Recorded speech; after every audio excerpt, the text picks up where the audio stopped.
أعوذ بالله من الشيطان الرجيم. بسم الله الرحمن الرحيم. ما كان محمد أبا أحد من رجالكم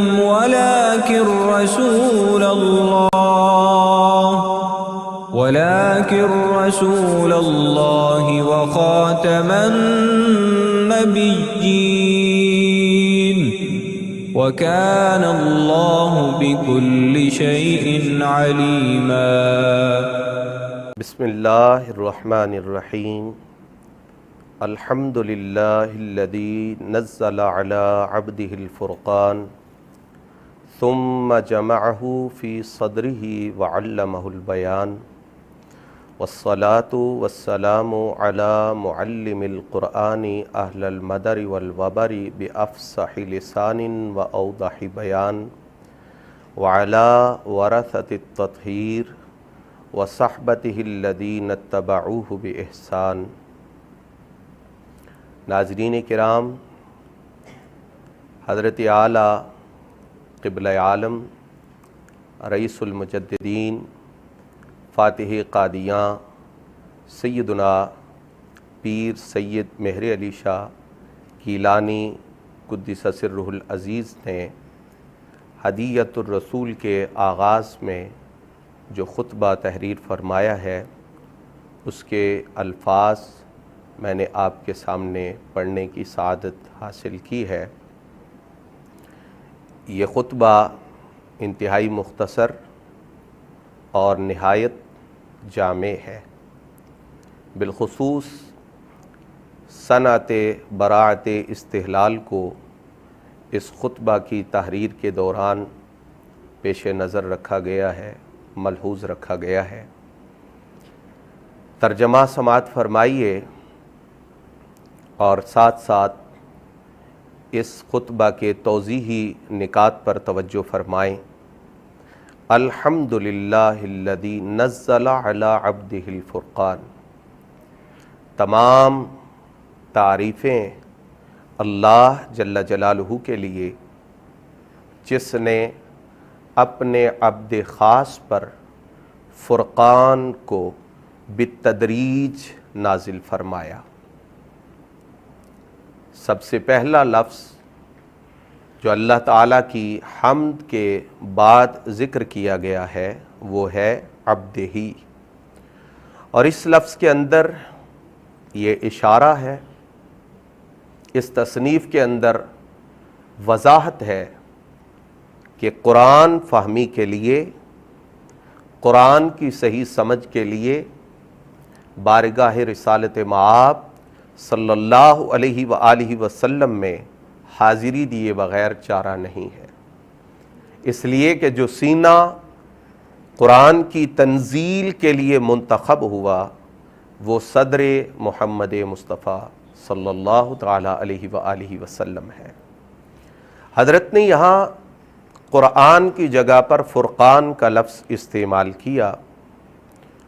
اور یہ لفظ یہاں استعمال ہونا نہایت مناسب ہے، بہیں وجہ کہ یہ کتاب اس زمانے اور اس دور کے اندر حق و باطل کے درمیان فرق کرنے والی کتاب ہے. اور کیوں نہ ہو کہ اس کتاب کی تصنیف، اس کتاب کی تحقیق آیات قرآنیہ اور احادیث نبویہ پر مشتمل ہے. ثم جمعہ فی صدرہ، پھر اللہ رب العزت نے اس فرقان کو، حق و باطل کے درمیان فرق کرنے والی کتاب کو، اپنے محبوب مکرم اور اپنے عبد خاص کے صدر مبارک کے اندر جمع فرمایا. آپ کو کسی قسم کے تکلف سے نہیں گزارا گیا، کسی قسم کی مشقت سے نہیں گزارا گیا. رب قدوس نے اپنی قدرت قاہرہ سے قرآن مجید کے الفاظ آپ کے سینہ اطہر اور آپ کے قلب مبارک پہ نقش فرما دیے. وعلمہ البیان، اللہ تعالیٰ نے اپنے محبوب مکرم صلی اللہ علیہ وآلہ وسلم کو قرآن کے بیان کی تعلیم دی۔ سو جو شخص اس ذات پاک سے بے نیاز ہو کر قرآن کا بیان کرنا چاہے گا، وہ خود اور اپنے ہم نواؤں کو دلالت کے گڑھے میں گرائے گا۔ جو شخص صراط مستقیم پر چلنے کا خواہش مند ہے، اس کے لیے ما سوا اس کے کوئی اور رستہ نہیں کہ وہ اس ذات پاک کی طرف رجوع کرے جن کو اللہ جل جلالہ کی طرف سے تعلیم بیان کی سعادت سے سرفراز فرمایا گیا ہے۔ والصلاۃ والسلام علی معلم القرآن اہل المدر والوبر بافصح لسان و اوضح بیان۔ درود و سلام اس ذات پر جو شہر اور دیہات میں بسنے والوں کو فصیح ترین زبان میں، واضح ترین بیان کے پیرائے میں قرآن مجید فرقان حمید سمجھانے والے ہیں۔ یہ اشارہ ہے اس بات کی طرف کہ طالب علم کے لیے، قرآن سیکھنے والے کے لیے بارگاہ رسالت مآب صلی اللہ تعالی علیہ وآلہ وسلم کے بعد جن ہستیوں کی طرف رجوع لازم ہے، وہ ذوات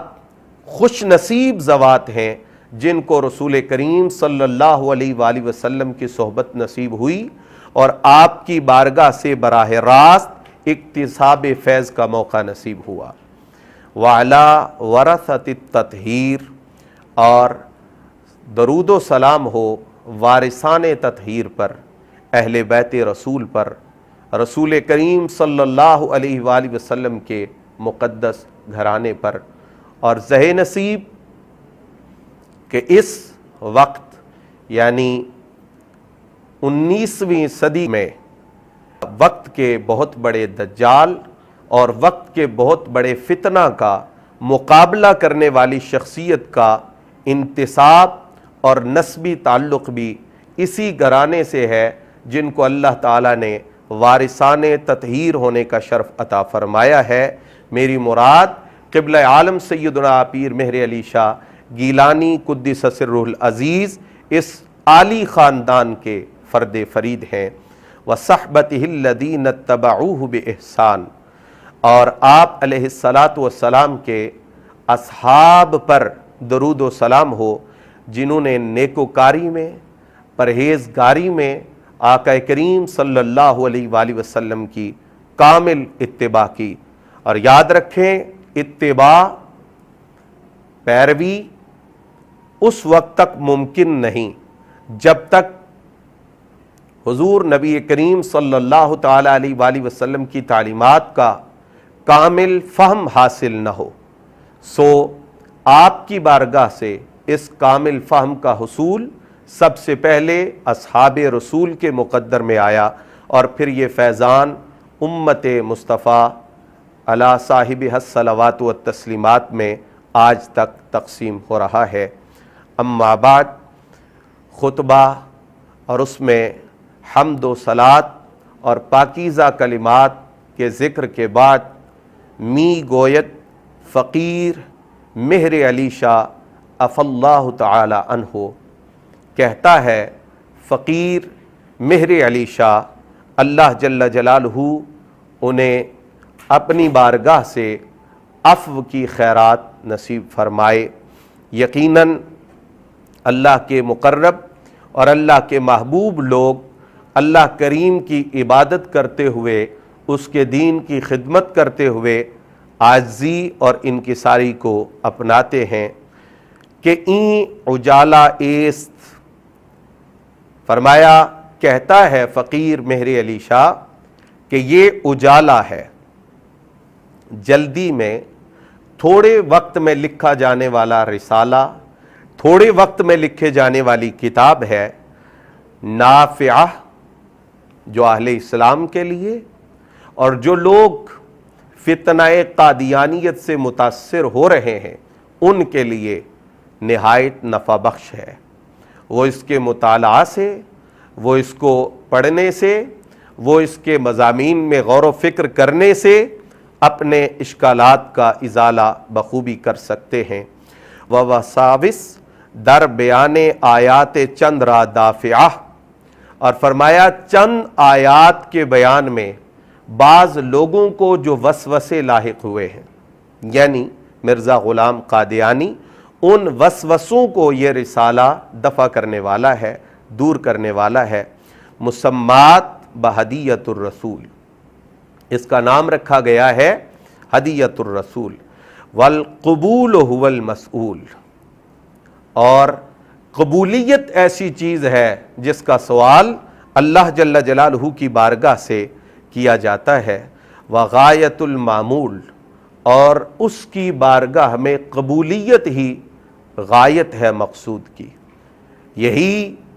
ہر مسلمان اور ہر خادم دین کا اصلی مقصد ہے کہ بارگاہ ربوبیت میں، بارگاہ خداوندی میں شرف قبولیت نصیب ہو جائے۔ مشتمل بر یک مقدمہ و سے مقاصد، یہ رسالہ مشتمل ہے ایک مقدمہ پر اور 3 مقاصد پر۔ اما المقدمہ ففیہا اصول 10، بہرحال مقدمہ تو اس میں 10 اصول ہیں جن کا اجمالی تعارف ہم گزشتہ درس میں پڑھ چکے ہیں۔ اصل اول کا یہاں سے آغاز ہے۔ فرمایا در بیان این کہ معرفت لغت عرب واجب بالکفایہ است بر امت مرحومہ۔ اللہ تعالیٰ نے فرمایا ایک طائفہ، ایک گروہ تفقہ فی الدین کے لیے، دین کے فہم کے حصول کے لیے الگ ہونا چاہیے۔ کچھ لوگوں کو اپنا آپ دین کی سمجھ حاصل کرنے کے لیے وقف کرنا چاہیے، اور اگر پوری امت میں، پوری قوم میں چند لوگ بھی اس کار خیر کے لیے نہ نکلیں تو وبال پوری امت پر ہوگا۔ یہاں یہ بات میں عرض کرنا چاہوں گا کہ وہ لوگ جو واقعی خدام دین ہیں، حقیقت میں قرآن و سنت کا فہم حاصل کر کے مخلوق خدا تک اس فہم کو پہنچانے کی ڈیوٹی سر انجام دے رہے ہیں، وہ ایسے عظیم لوگ ہیں جن کی وجہ سے، جن کے سبب سے پوری امت وبال اور عذاب سے محفوظ ہے۔ اگر وہ لوگ اس فرض کفایہ کو ادا نہ کریں تو وبال پوری امت پر ہے۔ فرمایا لغت عرب کی معرفت امت مرحومہ پر واجب بالکفایہ ہے،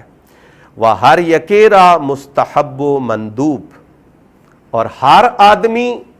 اس سے واقفیت حاصل کرے۔ امت کے تمام افراد عربی زبان کو سیکھنے کی کوشش کریں تو یہ مستحب اور مندوب امر ہے۔ وجہ کیا ہے، سبب کیا ہے؟ فرمایا اس لیے کہ نزول قرآن بلغت عرب بودا، جو پہلا سورس ہے ہدایت کا، جو پہلا ذریعہ ہے دین اسلام کی تعلیمات کا، قرآن مجید فرقان حمید، وہ لغت عرب میں ہی نازل ہوا تھا۔ فرمایا وآن حضرت صلی اللہ تعالی علیہ وآلہ وسلم بلغت عرب تکلم فرمودہ۔ دوسرا سورس سنت نبویہ علی صاحب الصلوات والتسلیمات، فرامین مصطفی اور آقا کریم صلی اللہ علیہ وآلہ وسلم کی احادیث ہیں، اور وہ بھی عربی زبان میں ہیں، اس لیے کہ آقا کریم صلی اللہ تعالی علیہ وآلہ وسلم نے عربی زبان کو ہی کلام کے لیے منتخب فرمایا، تکلم کے لیے منتخب فرمایا۔ کسے کہ بلغت عرب آشنا نیست، فرمایا جو بندہ لغت عرب سے آشنا نہیں ہے، در اعداد زندگاں نتواں آورت، وہ اس قابل نہیں ہے کہ اس کو زندوں میں شمار کیا جائے۔ و در زمرہ مردماں نتواں شمرت، اور وہ قابل ذکر انسانوں میں شامل ہونے کے لائق بھی نہیں، چہ جائے کہ وہ مفسر کہلائے، چہ جائے کہ وہ مجدد کہلائے، چہ جائے کہ وہ مسیل عیسیٰ کہلائے، چہ جائے کہ وہ شارع کے مقام پر پہنچنے کی جسارت کرے، الیاذ باللہ۔ حضور اعلیٰ نے واضح کر دیا کہ جس کو لغت عرب سے آشنائی نہیں وہ زندوں میں اور قابل ذکر انسانوں میں شمار ہونے کے لائق بھی نہیں ہے۔ فرمایا عجزے بر خود تجویز کردہ کہ شرع آرا معذور نہ داشتا و مرحوم نہ کردہ، کہ اس نے اپنے اوپر از خود ایسا عجز طاری کر لیا ہے، اپنے حق میں ایسا عجز تجویز کر لیا ہے کہ شریعت اس کے عذر کو قبول نہیں کرے گی۔ اگر وہ تبلیغ کی ذمہ داری نہ لیتا، اگر وہ لوگوں کی رہنمائی کی ذمہ داری نہ لیتا، محض متبع بن کر، مقلد بن کر، اہل علم کے پیچھے چل کر دین کی اتباع کی کوشش کرتا تو غلطی، کوتاہی، گناہ میں شاید اس کا عذر قبول کر لیا جاتا، لیکن اس نے اپنے آپ کو اس منصب پر لا کر جس کی اہلیت اس میں موجود نہیں ہے، اپنے آپ کو اس جگہ پہنچا دیا ہے کہ اب اس کا عذر بارگاہ الہی میں مقبول نہیں ہے، اور شریعت اس کو قابل رحم بھی نہیں سمجھتی، واللہ رب العزت کی بارگاہ سے مہربانیوں کا مستحق بھی نہیں ٹھہرتا۔ ظاہر ہے مہربانی خداوندی اس کے حق میں ہے جو مخلوق خدا کی خیر خواہی کرے، اور جو مخلوق خدا کی گمراہی میں سرگرم عمل ہے اس نے اپنے آپ کو رحمت الہی سے محروم کیا ہے۔ فرمایا وہ مفسر را بالخصوص، یہ انتہائی اہم اقتباس ہے ان لوگوں کے لیے جو قرآن فہمی کا شوق رکھتے ہیں۔ حضور قبلہ عالم فرماتے ہیں وہ مفسر را بالخصوص، چنانچہ بحسب ان القرآن یفسر بعدہ بعدا، مراعات نصوص قرآنیہ لازم است۔ جو قرآن کی تفسیر کرنے بیٹھے اس کے لیے قرآن مجید کی تمام نصوص کی رعایت کرنا لازم ہے، نہیں کرے گا تو قرآن مجید فرقان حمید کی تفسیر میں غلطی کا شکار ہوگا، کوتاہی کا شکار ہوگا، خطا کا شکار ہوگا۔ فرمایا اس کی وجہ یہ ہے کہ ان القرآن یفسر بعدہ بعدا، قرآن کا بعض قرآن کے بعض کی تفسیر کرتا ہے۔ علامہ بدر الدین عینی رحمہ اللہ تعالیٰ نے اور علامہ ابن حجر عسقلانی رحمہ اللہ تعالیٰ نے بعض احادیث کی وضاحت کرتے ہوئے ذکر فرمایا ہے ان الاحادیث یفسر بعضها بعضا، کہ احادیث طیبہ کا بعض بھی بعض کی تفسیر کرتا ہے۔ گویا کہ حدیث کی شرح میں مشغول ہونے والے شخص کی نظر حدیث کے وسیع ذخیرہ پر ہونی چاہیے، وگرنہ وہ اس باب میں خطا کا شکار ہوگا، متبعین کو خطا کی طرف دھکیلے گا۔ تو فرمایا پہلی چیز یہ ہے کہ وہ نصوص قرآنیہ کی رعایت کرے۔ اللہ اکبر۔ فرمایا بہمی طور ملاحظہ احادیث صحیحہ نیز ضروری، جہاں قرآن کے مفسر کے لیے قرآن کی تمام نصوص کی رعایت لازم ہے، وہاں احادیث صحیحہ کا ملاحظہ، ان کا مطالعہ اور پھر قرآن کی تفسیر کرتے ہوئے ان کا لحاظ رکھنا بھی ضروری ہے، تاکہ در تفسیر و تعویل از جادہ مستقیم نہ یفتد، تاکہ وہ باب تفسیر میں اور باب تعویل میں جادہ مستقیم سے نہ گرے، صراط مستقیم سے نہ ہٹے، اور اگر وہ صراط مستقیم سے ہٹ گیا تو جو لوگ اس کے مطابق قرآن سمجھنے کی کوشش کریں گے یقیناً وہ بھی جادہ مستقیم سے دور ہو جائیں گے۔ ایک ضروری امر یہاں عرض کرنا چاہوں گا، ہمارے آج کے اس دور میں بعض لوگوں کو علماء سے گلہ ہے، شکوہ ہے، اور وہ یہ کہ یہ جو علماء ہیں یہ عوام الناس کو روکتے ہیں فلاں کی گفتگو نہ سنیں، فلاں کی تفسیر دانی پہ اعتماد نہ کریں، فلاں آدمی سے دین کا علم نہ لیں، یہ گلہ کیا جاتا ہے۔ تو میں اس گلہ کے جواب میں اتنا عرض کروں گا، قبلہ عالم گولڑوی رضی اللہ تعالیٰ عنہ کے یہ مبارک الفاظ بتاتے ہیں کہ علماء قرآن دانی سے اور فہم قرآن سے روکتے نہیں ہیں، علماء قرآن دانی اور فہم قرآن کے اصول بتاتے ہیں کہ ان اصول کو اپناؤ، اپنا کر قرآن کی سمجھ حاصل کرو، اور جب سمجھ حاصل کر لو تو پھر دوسرے لوگوں تک بھی پہنچاؤ۔ روکا نہیں جاتا، یہ بتایا جاتا ہے کہ فہم قرآن کریم کا طریق کیا ہے۔ جو شخص نصوص قرآنیہ کی رعایت کیے بغیر فہم قرآن کے باب میں تباہ آزمائی کرے گا، اپنے سمیت دوسرے لوگوں کو گمراہی کی طرف لے کر جائے گا۔ حضور قبلہ عالم فرماتے ہیں وَدَر تفسیر، آپ کا ایک ایک لفظ اور ایک ایک جملہ دین کے طالب علم کے لیے نہایت اہمیت کا حامل ہے۔ فرمایا در تفسیر کے عبارت از ما لا یدرک الا بالنقل کا اسباب النزول، تفسیر آپ نے درمیان میں اس کی وضاحت فرمائی، جو عبارت ہے ما لا یدرک الا بالنقل کے ساتھ، یعنی وہ چیزیں جن کا ادراک محض نقل کے ساتھ ہوتا ہے، عقل کو اس میں دخل نہیں ہے، جیسے اسباب نزول، یہ انسان تدبر سے، غور و فکر سے معلوم نہیں کر سکتا کہ فلاں آیت کا سبب نزول کیا ہے، اس کے لیے اسے ضرورت ہے نقل کی۔ و تعویل کے عبارت از ترجیح لأحد المحتملات بلا قطع شیء، اور تعویل جو عبارت ہے جس کا مطلب یہ ہے، جس کی وضاحت یہ ہے کہ متعدد احتمالات میں سے کسی ایک احتمال کو ترجیح دینا، لیکن وہ ترجیح قطعی طور پر نہیں ہوگی، دیگر احتمالات بھی موجود رہیں گے، لیکن وجوہ ترجیح کی بنا پر ایک احتمال کو باقی احتمالات پر راجح قرار دیا جائے گا۔ فرمایا ان دونوں چیزوں میں، تفسیر اور تعویل میں، اعتبار کس کا ہے؟ اعتبار عرب اول راست۔ تفسیر اور تعویل میں اعتبار ہے ان لوگوں کا جو عرب اول ہیں، جنہیں بارگاہ رسالت مآب صلی اللہ علیہ وآلہ وسلم میں حاضری کی سعادت نصیب ہوئی ہے، جنہوں نے مشکات نبوت سے فیضان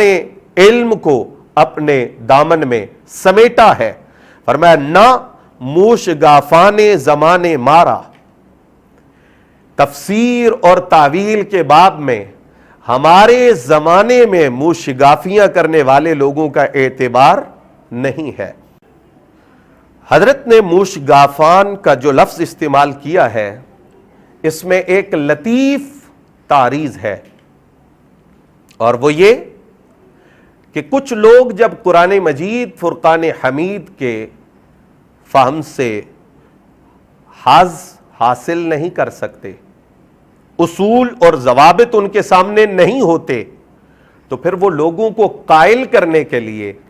ایسی دقیق باتوں کی طرف جانے کی کوشش کرتے ہیں جو ان کی کم علمی اور گمراہی پر پردہ ڈالیں۔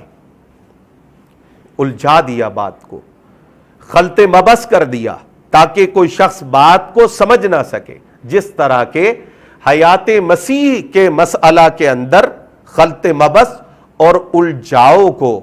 ختم نبوت کے اجماعی عقیدہ پر حملہ کا ایک طریق بنا کر استعمال کیا گیا۔ تو حضرت فرماتے ہیں کہ ہمارے زمانہ کے موشگافان کا اعتبار نہ باب تفسیر میں ہے اور نہ باب تعویل میں ہے۔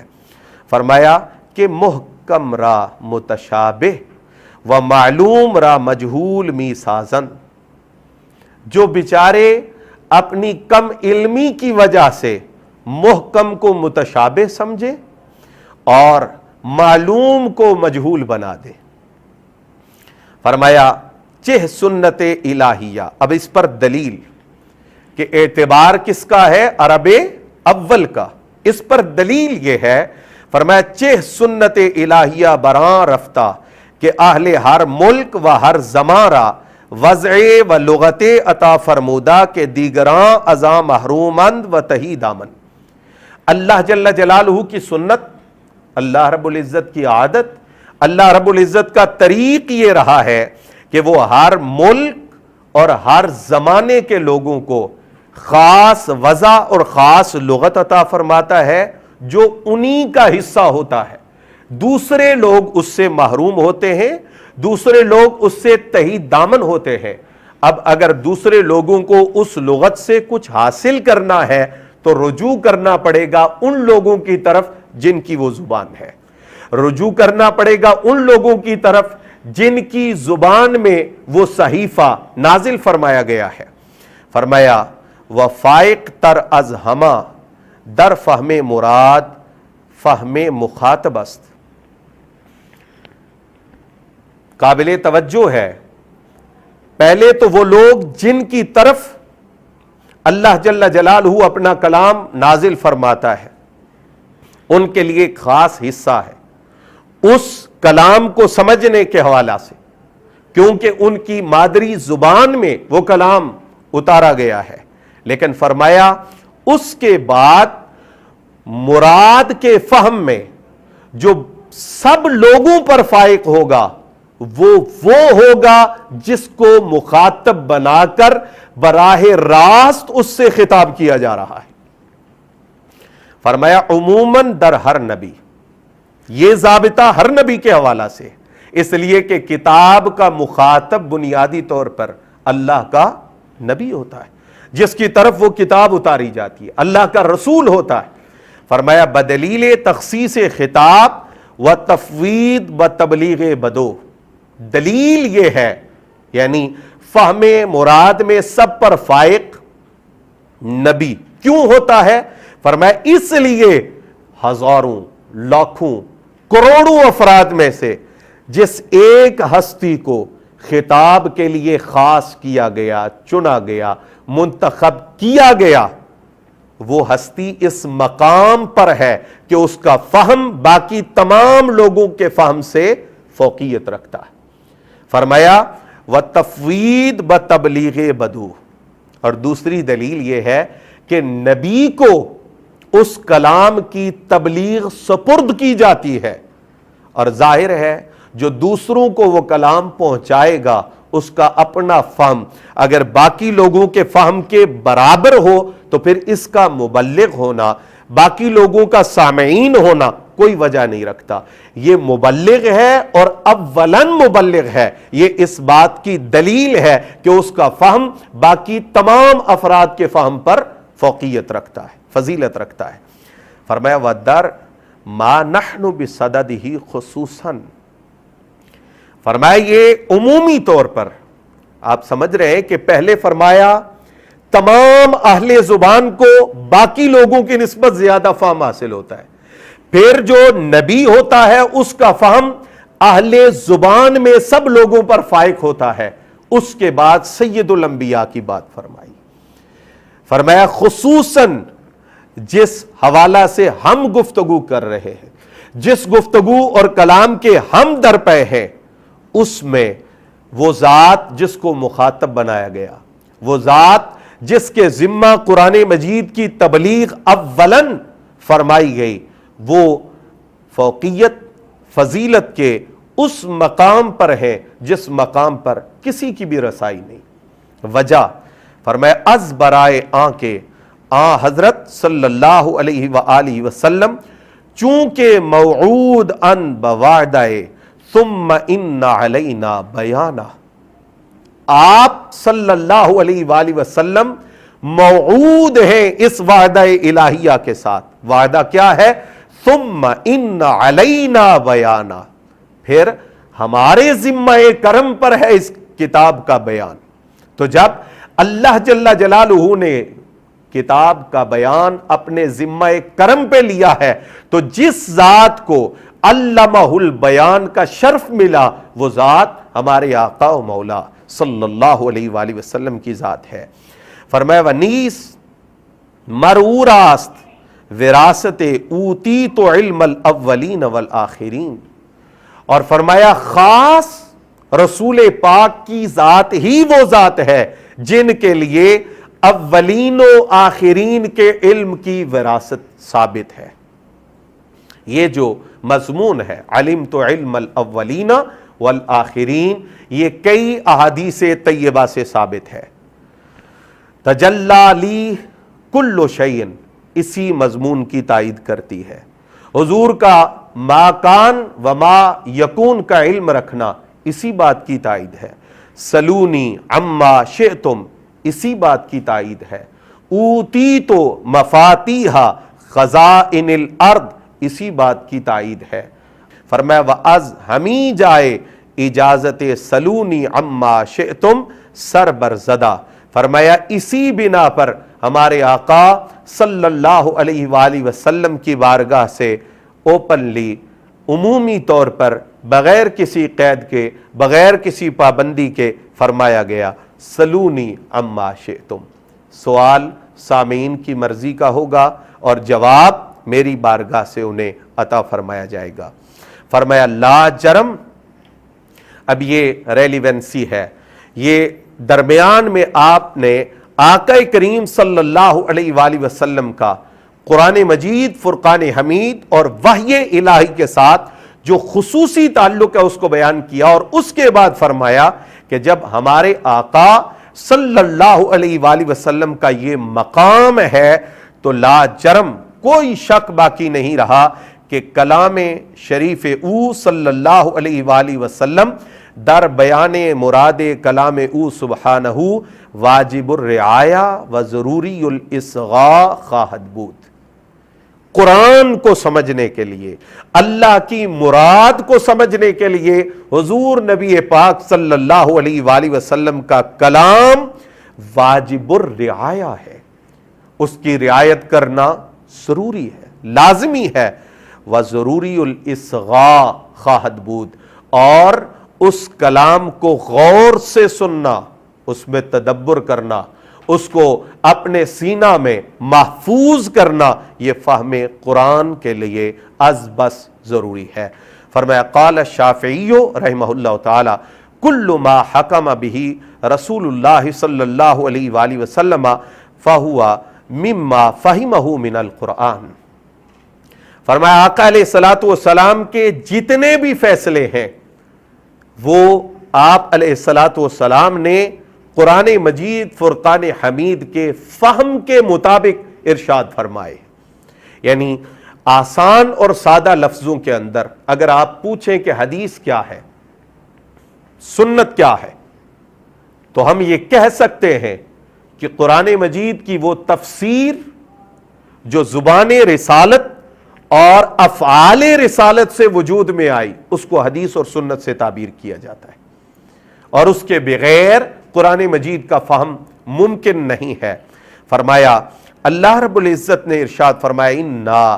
انزلنا الیک الکتاب بالحق لتحکم بین الناس بما اراک اللہ۔ شافعی رحمہ اللہ تعالیٰ کے اس قول پر دلیل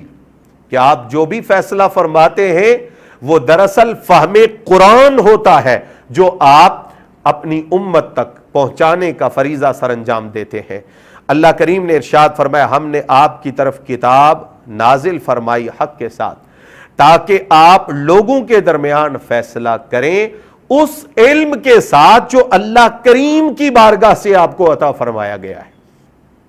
وَلَا تَكُن لِّلْخَائِنِينَ خَصِيمًا،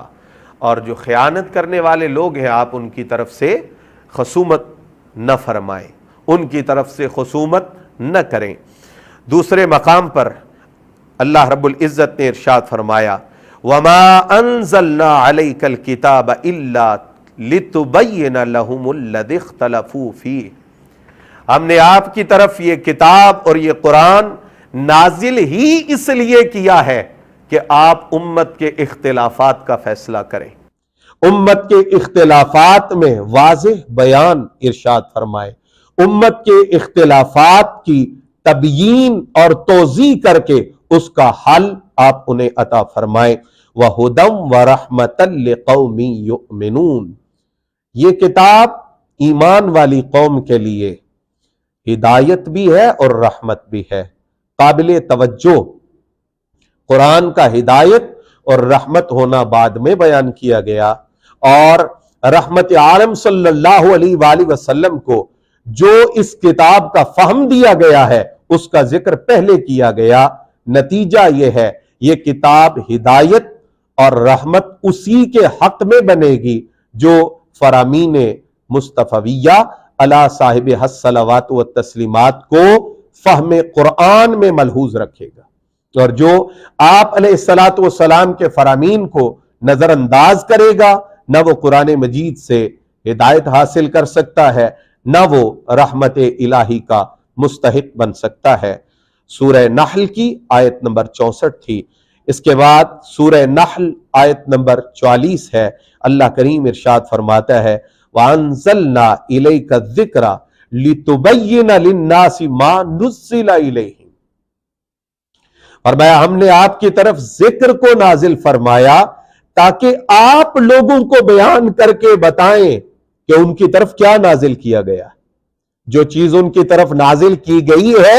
وہ نازل ان کی طرف ہوئی ہے آپ کے واسطہ سے، لیکن اس کا فہم انہیں اس وقت تک حاصل نہیں ہوگا جب تک کہ آپ کا بیان ساتھ شامل نہیں ہوگا، آپ کی زبان اقدس سے تفسیر شامل نہیں ہوگی، آپ علیہ الصلوۃ والسلام کے افعال اس کلام کے لیے موضحہ نہیں بنیں گے۔ اور یہ بات ہر مسلمان پر بالکل واضح ہے کہ ٹوٹلی شریعت اسلامیہ پر عمل آقا کریم صلی اللہ علیہ وآلہ وسلم کی سنت کا رہین منت ہے، وگرنہ ہم اقیم الصلاۃ پر عمل نہیں کر سکتے، ہم آت الزکاۃ پر عمل نہیں کر سکتے، ہم اللہ جل جلالہ کی طرف سے قرآن مجید فرقان حمید میں آنے والے احکامات پر عمل نہیں کر سکتے جب تک کہ سنت نبویہ کا سایہ ہمارے سروں پر نہ ہو۔ فرمایا وَلَعَلَّهُمْ يَتَفَكَّرُونَ، اور تاکہ وہ غور و فکر کریں۔ یہاں میں یہ بات پورے وثوق سے عرض کر رہا ہوں قرآن کی ان آیات کی روشنی میں کہ جو شخص حدیث رسول اور سنت رسول کا کلیتاً انکار کرے کہ میں حدیث کو مانتا ہی نہیں ہوں، میں سنت کو مانتا ہی نہیں ہوں، اس شخص پر انکار قرآن لازم آتا ہے۔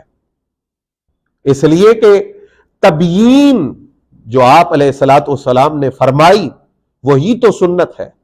توضیح جو آپ علیہ الصلوۃ والسلام نے فرمائی وہی تو حدیث ہے، اور اگر اس کا کلیتاً انکار کر دیا گیا تو قرآن مجید فرقان حمید کی ان آیات کو الیاذ باللہ، نعوذ باللہ ثم نعوذ باللہ ابس کہنا پڑے گا، اور کوئی مسلمان ایسا کہنے کی جرات نہیں کر سکتا۔ فرمایا وَأَز ہمیجہ فرموداست حضرت صلی اللہ علیہ وآلہ وسلم الا انی اوتیت القرآن ومثلہ معہ، خبردار، سنن ابو داود میں یہ روایت موجود ہے، خبردار مجھے قرآن بھی دیا گیا اور اس کی مثل کچھ اور بھی دیا گیا۔ اب یہ کیا ہے؟ یہ فہم قرآن ہے جو سنت کی صورت میں ہمارے سامنے موجود ہے، جو حدیث کی صورت میں ہمارے سامنے موجود ہے، یعنی السنہ۔ پھر واضح کیا حضور قبلہ عالم نے اس بات کو، فرمایا والسنۃ ایضا تنزل علیہ بالوحی کما ینزل القرآن الا انہا لا تتلا کما یتلا القرآن۔ فرمایا جس طرح حضور کی ذات پر قرآن وحی کیا گیا اسی طرح آپ کی ذات پر سنت وحی کی گئی۔ فرق یہ ہے قرآن وحی مطلوب ہے اور سنت وحی غیر مطلوب ہے، لیکن وما ينطق عن الهوى ان هو الا وحی یوحى، واضح اعلان ہے کہ آقا کریم کی زبان اقدس سے جاری ہونے والے تمام الفاظ وحی خدا تعالی ہے۔ فرمایا اصحاب النوامیس اورا مبین مراد دانستہ علی الرأس والعین قبول خواہن نمود، فرمایا جو لوگ قرآن و سنت، تفسیر، شرح حدیث، تعویل کے باب میں مہارت رکھتے ہیں، وہ حضور نبی پاک صلی اللہ علیہ وآلہ وسلم کے ارشادات کو کلام الہی کے لیے مبین سمجھتے ہوئے سر اور آنکھ پر رکھتے ہوئے قبول کریں گے، انہیں اس پر کسی قسم کا اعتراض نہیں ہوگا، انہیں اسے قبول کرنے میں کسی قسم کا قلق نہیں ہوگا۔ اما بعد ازاں کے بپایا صحت و ثبوت رسیدہ باشد۔ ہاں یہ ضروری ہے کہ حدیث کو قبول کرنے سے پہلے، سنت کو قبول کرنے سے پہلے یہ دیکھا جائے گا کہ کیا اس کی نسبت آقا کریم صلی اللہ علیہ وآلہ وسلم کی ذات پاک تک درست ہے یا اس میں کہیں سقم ہے۔ لیکن جس بات کا آپ علیہ السلام کی ذات تک پہنچنا یقینی طور پر ثابت ہو جائے، اس کے سامنے سر جھکانا، اس کے سامنے آنکھیں جھکانا، یہ ماہرین فی القرآن، ماہرین فی التفسیر، ماہرین فی شرح الحدیث کا شیوا ہے، ان کا طریق ہے۔ فرمایا بعد اس کے کہ وہ احادیث پائے ثبوت تک پہنچ جائیں، وَأُورَا ہر دو نقادان صحت یعنی اصحاب الکشف والشہود کے بطریق کشفی از حضرت صلی اللہ علیہ وآلہ وسلم صحیح را از غیر صحیح تمیز کردہ می توانن۔ فرمایا کہ وہ دونوں طبقات جو حدیث کی جانچ پرکھ کرتے ہیں، پہلا طبقہ اصحاب کشف و شہود کا ہے، اور یہ ایسے لوگ ہیں جن میں یہ صلاحیت ہے کہ براہ راست آقا کریم علیہ السلام کی بارگاہ سے حدیث کی صحت اور عدم صحت کو معلوم کر سکتے ہیں۔ فرمایا یہ لوگ بھی اس روایت کو صحیح قرار دیں، اور وہ دیگر ارباب جرح و تعدیل از علماء شکر اللہ سعیہم تنقید و تصحیح کردہ باشند، اور جو اصحاب جرح و تعدیل ہیں، جو لوگ اسماء الرجال کے فن کے ماہر ہیں، جو اصول حدیث پر گفتگو کرنے والے، تحریر کرنے والے ہیں، وہ بھی اس بات کا اعتراف کر لیں کہ یہ روایت درجہ صحت کو پہنچ چکی ہے۔ اب جو ماہرین ہیں علوم کے اندر، ان کے لیے سر جھکائے بغیر کوئی اور راستہ نہیں ہے۔ فرمایا ہاں گو کہ احباب ارتاتالیس وراءہم دہرین افگندہ باشن۔ فرمایا ارسطو کے جو ساتھی ہیں، جو قرآن کو محض عقل کے ترازو پر پرکھنا چاہتے ہیں، جو سنت رسول کو نظر انداز کر کے موشگافیوں کے اندر مشغول ہونا چاہتے ہیں، وہ حضور نبی پاک صلی اللہ علیہ وآلہ وسلم کے پاک فرامین کو پس پشت ڈال دیں گے۔ فرمایا از بس پیداست، اس گفتگو سے خوب ظاہر ہو چکا ہے کہ امتثال امر موقوف است بر فہم مراد، کہ جب تک حضور نبی پاک صلی اللہ علیہ وآلہ وسلم کی بارگاہ سے فیض لے کر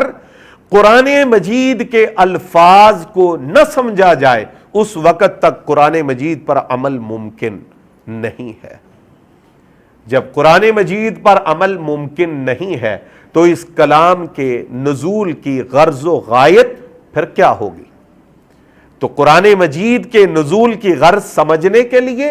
اور قرآن مجید کے نزول کی غرض کو اپنانے کے لیے، یعنی اس پر عمل کرنے کے لیے قرآن فہمی ضروری ہے، اور قرآن فہمی کے لیے لغت عرب سے آشنائی، رسول اللہ صلی اللہ علیہ وآلہ وسلم کے فرامین کی رعایت یہ لازم اور ضروری ہے۔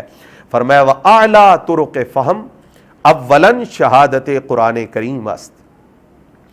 قرآن کو سمجھنے کے جتنے طریقے ہیں ان میں سب سے اعلیٰ اور سب سے اولا اور سب سے پہلا طریقہ وہ خود قرآن ہے۔ اس پر دلیل گزر چکی ہے، ان القرآن یفسر بعدہ بعدا، کہ قرآن اپنے بعض کی خود تفسیر کرتا ہے۔ فرمایا بعد ازاں ہما طریق است کہ الان ذکر کر دے۔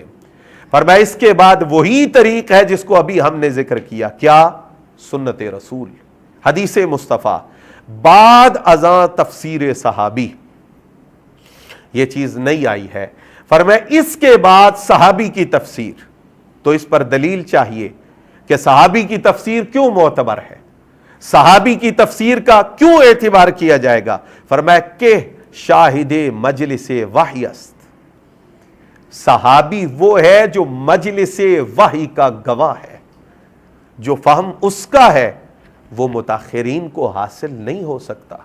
وہ متاخرین کا حظ اور حصہ نہیں ہے۔ فرمایا چہ بعد ازاں، اس کے بعد ایک اور سورس بن سکتا ہے لیکن ہم اسے سورس نہیں بنائیں گے، اس کی توضیح حضرت نے بیان فرمائی ہے۔ فرمایا چہ بعد ازاں کے در حق اہل کتاب لا تصدقوہم ولا تکذبوہم وارد گردیدہ، اغلب آن کے تفسیر آیت ازوشاں نہ گرفتہ خواہد بود۔ فرمایا اس کے بعد ایک سورس بن سکتا ہے اہل کتاب، یہ ایجوکیٹڈ لوگ تھے، حضور کے بعثت سے پہلے انہی لوگوں سے رجوع کیا جاتا تھا، ان سے رہنمائی لی جاتی تھی، تو فرمایا ایک سورس یہ بن سکتے ہیں، لیکن چونکہ آپ نے فرمایا لا تصدقوہم ولا تکذبوہم، نہ ان کی تصدیق کرو نہ ان کی تکذیب کرو، فرمایا پھر اغلب یہی ہے کہ قرآن کی آیات کی تفسیر ان سے نہ لی جائے۔ فرمایا بلکہ از آن حضرت صلی اللہ علیہ وآلہ وسلم شنیدہ باشد، بلکہ حضور سے سنی جائے، وہاں چے در بخاری مذکور است۔ اب یہاں ایک اشکال ہو سکتا ہے، حضرت نے اس کو بیان کیا اور اس کا جواب دیا۔ فرمایا بخاری میں ہے بلغوا عنی ولو آیا وحدثوا عن بنی اسرائیل ولا حرج، آپ کہہ رہے ہیں کہ اغلب طور پر اہل کتاب سے قرآن کی آیت کی تفسیر نہ لی جائے، جبکہ رسول پاک کا فرمان ہے کہ ایک آیت بھی تمہیں مجھ سے پہنچے تو اسے آگے پہنچاؤ اور اہل کتاب سے بیان کرو، اہل کتاب سے کوئی بات معلوم ہو تو اسے آگے ذکر کر سکتے ہو اور اس میں کوئی حرج نہیں ہے۔ حضرت فرماتے اس کا جواب یہ ہے مجوز استشہاد است باحادیث اسرائیلیہ نہ اعتداد بآہا۔ فرمایا اس کا مطلب یہ ہے کہ ایک بات دلائل شرعیہ سے قوانین اسلام کی روشنی میں ثابت ہو جائے، پائے ثبوت تک پہنچ جائے، پھر اس کی مزید تائید اور تصدیق کے لیے اسرائیلیات کو استعمال کرنا چاہو تو کر سکتے ہو۔ یہ جو ہے حدثوا عن بنی اسرائیل، اس کا یہ مطلب ہے، عمومی اجازت نہیں ہے۔ فرمایا نہ اعتداد بآہا، لیکن کسی امر کو ابتداءً اسرائیلیات کی روشنی میں ثابت کیا جائے، وہ اس کی بنیاد اسرائیلیات کے علاوہ اور کچھ ہو ہی نہ، تو فرمایا یہ ایسی چیز ہے جس کی اجازت ہمیں حضور کے فرامین سے نہیں ملتی۔ فرمایا وہاں اسرائیلیات برسے قسم است، یہاں پر آپ نے فائدہ کے لیے یہ بات ذکر فرمائی۔ فرمایا اسرائیلیات تین قسم پر ہے، یکے آن کے کتاب و سنت مصدق او باشد، پہلی وہ کہ کتاب و سنت ان کی تصدیق کر رہے، جیسا کہ آپ نے فرمایا کہ ہم ان سے استشہاد کر سکتے ہیں، ہم ان کو بطور معید پیش کر سکتے ہیں کیونکہ ان کی تصدیق قرآن و سنت سے ہو رہی ہے۔ دیگر آن کے تکذیب او از کتاب و سنت معلوم شدہ، دوسری وہ اسرائیلیات ہیں جن کی تکذیب کتاب و سنت سے معلوم ہو چکی ہے، سیوم مسکوت عنہ، اور تیسری وہ اسرائیلیات جن کے حوالہ سے قرآن و سنت میں کچھ بھی بیان نہیں کیا گیا۔ فرمایا وَدَرْ حَقِّ این قسم ثالث لا تصدقوہم ولا تکذبوہم وارد گردیدہ۔ فرمایا یہ جو سرکار کا فرمان ہے نہ تصدیق کرو نہ تکذیب کرو، یہ ان اسرائیلیات کی بابت ہے کہ جن کے متعلق قرآن و سنت خاموش ہے، قرآن و سنت میں ان کے متعلق کوئی رائے ذکر نہیں کی گئی۔ فرمایا ازیں جا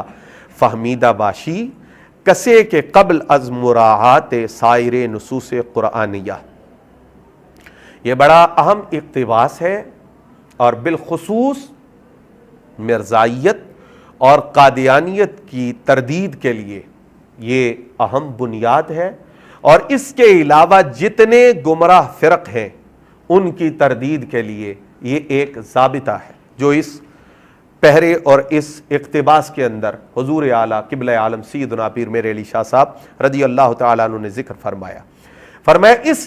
جگہ سے، اس بحث سے، اس گفتگو سے تو یہ بات سمجھ لے گا کسے کے قبل از مراعات سائر نصوص قرآنیہ، وہ شخص جو قرآن مجید کی نصوص کو سمجھنے سے پہلے قرآن مجید کی تمام نصوص کو سامنے نہیں رکھا، ان کی طرف دھیان نہیں دیا، ان میں غور و فکر نہیں کیا، اس سے پہلے وہ پیش از ملاحظہ احادیث صحیحہ، اور احادیث صحیحہ کے ملاحظہ اور مطالعہ سے بھی پہلے وہ تفاسیر صحابہ اور صحابہ کرام کی تفاسیر سے بھی پہلے نظم ذو الوجوہ بر محمل فرود آرد،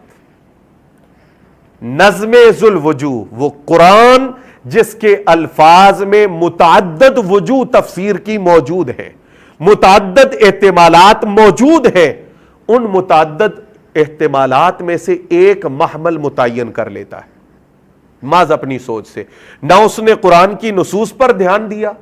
نہ اس نے احادیث صحیحہ پر توجہ کی، نہ اس نے تفاسیر صحابہ کو خاطر میں لانے کی زحمت کی، بس قرآن کی ایک آیت پڑھی اور اس کا ایک محمل اپنے ذہن سے متعین کر لیا۔ بعض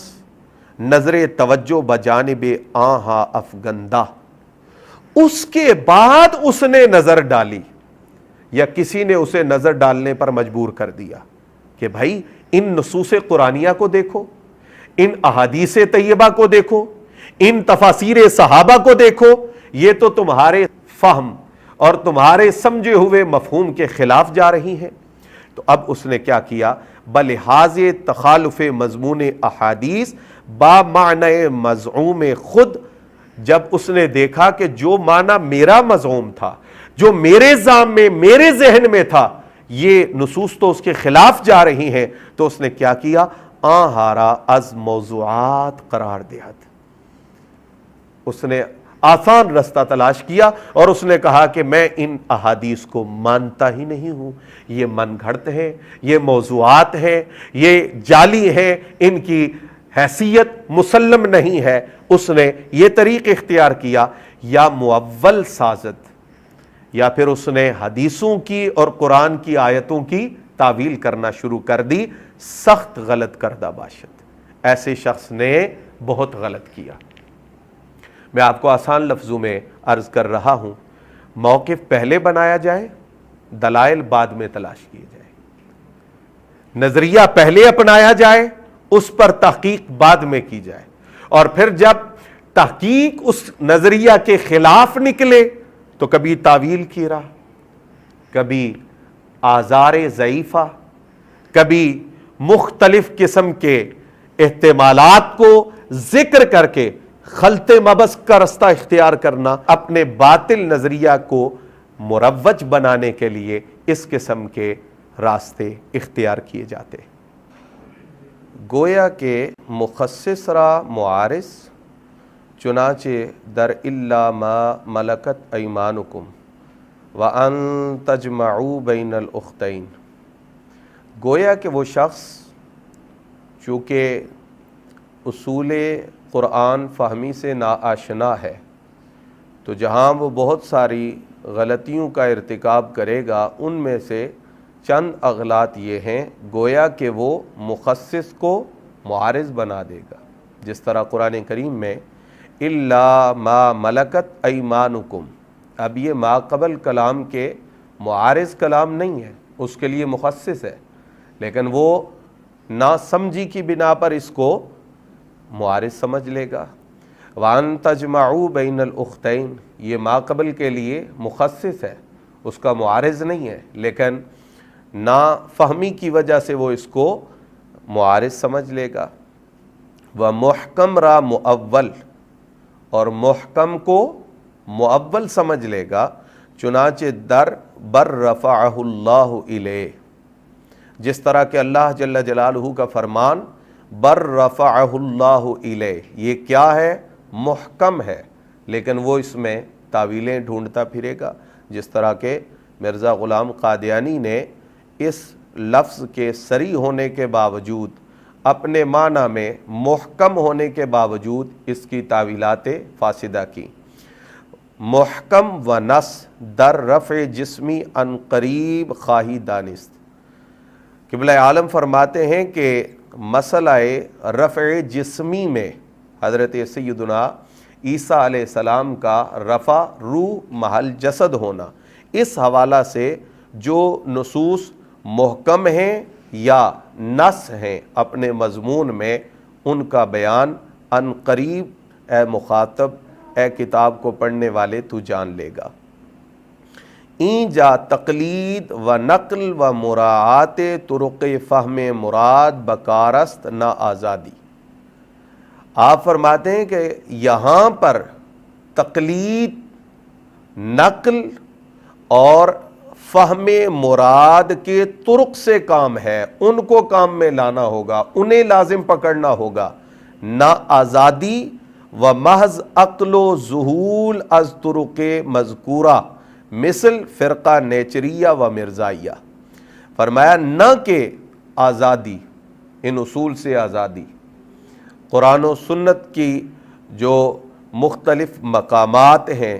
جو بعض نصوص کی وضاحت کر رہے ہیں، ان سے آزادی، اور صرف عقل کا استعمال اور طرق مذکورہ سے ذہول، یعنی ان کو ذہن میں نہ رکھنا، ان کو بلا دینا، ان کو فراموش کر دینا، جیسا کہ فرقہ نیچریہ اور فرقہ مرزائیہ۔ کچھ تفصیلات آئیں گی، لیکن یہاں پر میں اختصاراً آپ کو بتا دیتا ہوں کہ فرقہ نیچریہ سے مراد وہ لوگ ہیں، اور یہ لوگ آج کے زمانہ میں بھی ہیں، جو قرآن مجید کو براہ راست اپنی عقل سے، رہنمائی رسالت کو درمیان سے الگ کر کے سمجھنے کی کوشش کرتے، اور الیاذ باللہ وہ یہاں تک کہنے کی جسارت کرتے ہیں کہ زمانہ رسالت مآب صلی اللہ علیہ وآلہ وسلم میں قرآن مجید کی تفسیر حضور کی احادیث میں ہے، ہم اس کو مان بھی لیں لیکن وہ معتبر ہے اس زمانے کے لیے، اس زمانے میں نعوذ باللہ وہ کہتے ہیں اس کا اعتبار نہیں ہے، حالانکہ اللہ تعالیٰ نے ان کو اس فہم سے بھی عاری کیا ہوا ہے کہ جس اللہ نے اپنے محبوب کریم صلی اللہ علیہ وآلہ وسلم کو قیامت تک رسول بنا کر بھیجا ہے، اس رب تعالیٰ نے اپنے محبوب کریم کے فہم اور آپ کے بیان کو وہ وسعت عطا فرمائی ہے جو قیامت تک آنے والے اہل ایمان، اہل اسلام، رہنمائی کو طلب کرنے والے لوگوں کے لیے کافی اور وافی ہے۔ اب آپ نے کچھ امثلہ ذکر فرمائی ہیں، فرمایا عقل بیچارہ و ارجلکم را قرین برؤوسکم و داخل تحت حیز امسحو دانستہ بے باک حکم مسح رجلین خواہد داد۔ فرمایا جو بندہ صرف عقل پر بھروسہ کرے گا، وہ کہے گا کہ یہ جو لفظ قرآن مجید میں وَأَرْجُلَكُمْ آیا ہے، چونکہ یہ بِرُؤُوسِكُمْ کے قریب ہے، لہٰذا جس طرح بِرُؤُوسِكُمْ امسحو کے تحت داخل ہے، ارجلکم بھی امسحو کے تحت داخل ہوگا، اور اس کے بعد وہ بے باکی سے حکم لگا دے گا کہ وضو میں پاؤں دھونا فرض نہیں بلکہ پاؤں کا مسح فرض ہے۔ کیوں؟ اس نے یہ دیکھا ہی نہیں ہے کہ اس کی تفسیر، اس کی توضیح اسلاف نے کیا کی ہے، اور بالخصوص آقا کریم صلی اللہ علیہ وآلہ وسلم کے عمل اور آپ کی احادیث طیبہ کے اندر اس کی وضاحت کیا آئی ہے، اور وہ حکم لگا دے گا کہ فقط مسح کافی ہے، اس کے غسل کی ضرورت نہیں ہے۔ اب یہ بات ذہن نشین رکھیے، باطل پرست لوگ استدلال کرتے ہیں، دلائل دیتے ہیں، ایسا نہیں ہے کہ وہ دلائل بیان نہیں کرتے، اب ان کے دلائل کا تجزیہ کرنا اور ان کے دلائل کے فساد کو ظاہر کرنا، یہ کام ہے اہل تحقیق کا۔ اب اس پر وہ دلیل کیا دیں گے کہ پاؤں جو ہیں ان کا مسح کیا جائے۔ جو دلیل ہے میں اس کا خلاصہ آپ کو پہلے عرض کر دیتا ہوں۔ یہاں پر دو فعل ہیں، ایک فغسلو اور ایک ومسحو۔ کچھ چیزیں فغسلو کے تحت داخل ہیں اور کچھ چیزیں ومسحو کے تحت داخل ہیں۔ اب وہ دلیل یہ دیں گے کہ جب دو فعل اس طرح آئیں کہ ایک فعل کا دوسرے فعل پر عطف ہو، تو ایک فعل جو ہے مثال کے طور پر معطوف علیہ، اس کے متعلقات الگ ہوں گے اور جو فعل معطوف ہے اس کے متعلقات الگ ہوں گے۔ آپ ایسا نہیں کر سکتے کہ فعل معطوف کے متعلقات میں سے کوئی چیز اٹھائیں اور اس کو فعل معطوف علیہ کے متعلقات کے تحت درج کر دیں۔ تو اب وہ کیا کہیں گے کہ جو ارجلکم ہے یہ ومسحو کے تحت آیا ہے، یہ اس کے متعلقات سے ہے، تو آپ اس کا عطف اٹھا کر پہلے فعل کے تحت آنے والی چیزوں پر کر دیں تو یہ درست نہیں ہے۔ یہ استدلال کا ماحصل اور خلاصہ ہے۔ آپ کے الفاظ یہ ہیں، فرمایا متمسک بآں کے در ہیچ جائے از قرآن کریم احد الداخلین در حیز یک فعل معطوف بر متعلقات فعل دیگر نیامدہ، کہ قرآن مجید میں جہاں بھی دو فعل آئے ہیں، ایک معطوف علیہ ہے ایک معطوف ہے، تو ایک فعل کے تحت جو چیز داخل ہے وہ دوسرے فعل کے تحت داخل نہیں ہوگی۔ فرمایا وَدَرْ حَتَّى تَنْكِحَ زَوْجًا غَيْرَهُ، یا در حتی اذا بلغ النکاح، از لفظ نکاح عقد شرعی مراد خواہد داشت۔ وہ حتی تنکحہ زوجن غیرہ سے مراد عقد شرعی لے گا، کہ یہاں پر تنکحہ سے مراد عقد شرعی ہے، حالانکہ آپ حضرات بخوبی واقف ہے کہ یہاں پر عقد شرعی مراد نہیں ہے، وہ زوجن سے سمجھ آ رہا ہے۔ تنکحہ جو ہے یہ وتی کے معنی پر مشتمل ہے، اور اس کی وضاحت کے اندر جمہور نے یہ موقف اپنایا ہے کہ وتی وہ لازم ہے اس پہلے شوہر کے لیے بیوی کے حلال ہونے کے لیے، تو بہرحال وہ عقد شرعی سمجھے گا اور وتی کی شرط کو ترک کر دے گا محض اپنی عقل پر بھروسہ کرتے ہوئے۔ اور اسی طرح حتی اذا بلغ النکاح، اب یہاں پر بھی نکاح سے مراد بلوغ ہے، بلوغ کی عمر ہے، لیکن وہ کیا سمجھے گا کہ اس سے مراد عقد شرعی ہے۔ فرمایا وہ اس پر دلیل یہ دے گا کہ بدلیل آن کے ہر جا در قرآن مجید مراد از لفظ نکاح ہما عقد شرعی است، کہ قرآن مجید میں ہر جگہ پر جہاں بھی نکاح کا لفظ آیا ہے تو مراد کیا ہے؟ عقد شرعی، تو پھر یہاں پر بھی عقد شرعی ہوگا۔ تو اب اگر وہ اس استدلال کے ساتھ یہ معنی مراد لے تو درست ہوگا؟ ہرگز درست نہیں ہوگا۔ فرمایا وَأَز مُتَوَفِّيكَ وَفَلَمَّا تَوَفَّيْتَنِي، ہر دو معنی موت خواہد گرفت، اور اسی طرح وہ متوفی کا سے بھی معنی موت والا مراد لے گا، اور فلما توفیتنی سے بھی معنی موت والا مراد لے گا، بدلیل آن کے در 20 تو سہ مقام مراد ازو معنی موت است۔ دلیل یہ دے گا کہ قرآن مجید میں 23 مقامات ایسے ہیں جہاں پر توفی کا لفظ موت کے معنی میں استعمال ہوا ہے، لہٰذا یہاں پر بھی یہ موت کے معنی میں استعمال ہو رہا ہے، اور وہ ان اصول کو ترک کر رہا ہے، نظر انداز کر رہا ہے جو قرآن فہمی کے لیے ضروری ہے، جن کی رعایت لازم ہے اور جن کا ذکر ہم تفصیل سے کر چکے۔ بدون مراعات سائر نصوص و بغیر از تمسک بسنت در امثال این ہا چارہ نہ، نتیجہ کلام یہ ہے کہ ان مقامات پر اور ان کی امثال میں قرآن مجید کی تمام نصوص کی رعایت سے چارہ نہیں ہے، ضروری ہے۔ احادیث طیبہ کی رعایت اور ان کے ملاحظہ کے بغیر چارہ نہیں ہے۔ یہاں تک یہ بحث مکمل ہو رہی ہے، اگلی بحث انشاءاللہ اگلی نشست میں ہم پڑھنے کی کوشش کریں گے۔ اللہ جل جلالہ کتاب و سنت کا صحیح فہم اور اسلاف کی تحاریر کی روشنی میں حق تک پہنچنے کی سعادت ہم سب کو ارزانی فرمائے۔ وما علیہ الا البلاغ المبین۔